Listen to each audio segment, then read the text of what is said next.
اللہ تعالیٰ بتاتا ہے تمہارے آگے پیچھے حفظہ، حفاظت والے جو ہے فرشتے چلتے ہیں. اور آپ نے کبھی دیکھا ہوگا کہ گاڑی کوئی سناٹے سے ایسی گزر گئی ہے آپ کے ساتھ سے کہ آپ محسوس کریں کسی نے آپ کو دھکا دے کر بچایا، کوئی غیر مرئی طاقت ہے، انویزیبل طاقت ہے جس نے آپ کو ہٹایا ہے اور گاڑی سے بچایا ہے. فرشتے ہیں ہر جگہ، ہے ہر آن ہے. تو اس اعتبار سے غیب ہے، فرشتہ ہم نہیں دیکھ سکتے. حضور نے جبرائیل کو ان کی اصل شکل میں صرف 2 مرتبہ دیکھا ہے. ایک مرتبہ غار حرا سے اترتے ہوئے آپ نے دیکھا، آواز آئی یا محمد. یہ چوتھی وحی جو ہے اس سے پہلے واقعہ پیش آیا. آپ نے دیکھا سامنے آگے پیچھے دائیں بائیں کوئی نہیں ہے. تو تھوڑا سا خوف سا احساس ہوا، آگے بڑھے، پھر یا محمد. پھر آپ نے دیکھا دائیں بائیں آگے پیچھے کوئی نہیں ہے. پھر آواز آئی یا محمد. اب نگاہ اٹھا کر دیکھا تو جبرائیل پورے افق پر چھائے ہوئے. وَهُوَ بِالْأُفُقِ الْأَعْلَى فَدَنَا فَتَدَلَّى فَكَانَ قَابَ قَوْسَيْنِ أَوْ أَدْنَىٰ فَأَوْحَىٰ إِلَىٰ عَبْدِهِ مَا أَوْحَىٰ. ایک اس موقع پر جبرائیل کو ان کی اصل ملکی شکل میں دیکھا ہے، اور ایک شب معراج میں دیکھا ہے ملکی شکل کے اندر. تو باقی تو ہر دفعہ حضرت جبرائیل یا تو وہی ہے تو اس میں جبریل فرشتہ نظر نہیں آ رہا، وہ تو روح الامین روح محمدی پر نزول کر رہا ہے، نازل کر رہا ہے قرآن. ان آنکھوں کا اس میں کوئی دخل ہے ہی نہیں، ان کانوں کا اس میں کوئی دخل نہیں. شاید میں نے آپ کو ایک شعر بھی سنایا تھا جگر کا، جو میں حیران ہوا کرتا ہوں کہ کس عالم میں ہوں گے اس وقت جگر جب کہ انہوں نے یہ شعر کہہ دیا.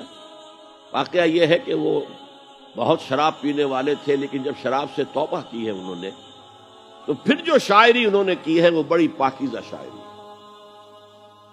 اسی میں ہے یہ شعر، نغمہ وہی ہے نغمہ کہ جس کو روح سنے اور روح سنائے. وہ نغمہ قرآن روح الامین نے سنایا، روح محمدی نے سنا صلی اللہ علیہ وسلم وعلیہ الصلوۃ والسلام. یہ نظم بڑی عجیب ہے. جہل خرد نے دن یہ دکھائے. جہل خرد انسان کے عقل کی جاہلیت، جدید فلسفے، جدید نظریہ. ویسے تو سمجھا ریشنلائزیشن ہے، ریشنلزم ہے، عقلیت ہے جہالت. جہل خرد نے دن یہ دکھائے، گھٹ گئے انسان بڑھ گئے سائے. اسی میں یہ شعر ہے، نغمہ وہی ہے نغمہ کہ جس کو روح سنے اور روح سنائے. بہرحال حضور نے جبرائیل کو اصلی شکل میں بھی دیکھا ہے. وہ غیب میں ہے یا نہیں ہے؟ شب معراج میں آپ نے کیا نہیں دیکھا؟ جہنم کو دیکھ لیا، جنت کی سیر کر لی. یہ غیب ہے ہمارے لیے. تو جو چیزیں ہمارے لیے غیب، میں اس سے پہلے ایک گفتگو میں کہہ چکا ہوں کہ اللہ کے لیے تو غیب کا سوال ہی نہیں. وہ جب کہتا ہے عالم الغیب والشہادہ، وہ ہمارے اعتبار سے کہتا ہے جو چیزیں تمہارے لیے غیب ہیں اللہ ان کا بھی جاننے والا ہے، اور جو تمہارے لیے جو موجود ہیں سامنے جنہیں تم دیکھ سکتے ہو، چاہے ان کو دیکھنے کے لیے تم نے ٹیلیسکوپ ایجاد کر لی ہے تو اس سے تمہاری آنکھ کی صلاحیت بڑھ گئی. اگر مائکروسکوپ ایجاد کر لی ہے تو اس سے بھی تمہاری آنکھ کی صلاحیت بڑھ گئی ایک اعتبار سے. بہرحال ہے یہ تمہارے اپنے حواس خمسہ. تمہارا علم تو وہی تک رہے گا جو امور ان حواس خمسہ کی گرفت میں آ سکیں. ان سے جو ماورا ہیں، جس کو آپ کہتے ہیں ماوراء الطبعیات، فزیکل ورلڈ سے ماورا، جس کو میں نے اپنی گفتگو میں کہا تھا عالم امر ایک عالم خلق ہے.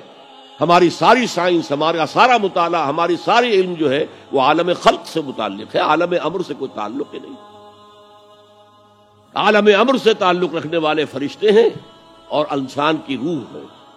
یسألونک عن الروح قل الروح من امر ربی. اور عالم امر کے اندر یہ چیزیں، واقعات، تخلیق اس طور سے ہوتی ہے کہ اس میں صرف کن، صرف یہ کہا جاتا اور ہو جاتا، ٹائم ایلیمنٹ کوئی نہیں ہے. انما امرہ اذا اراد شیئا ان یقول له کن فیکون. ایسا ہی کوئی بڑا کن تھا جسے سائنسدان وہاں تک پہنچ گئے ہیں، دی بگ بینگ.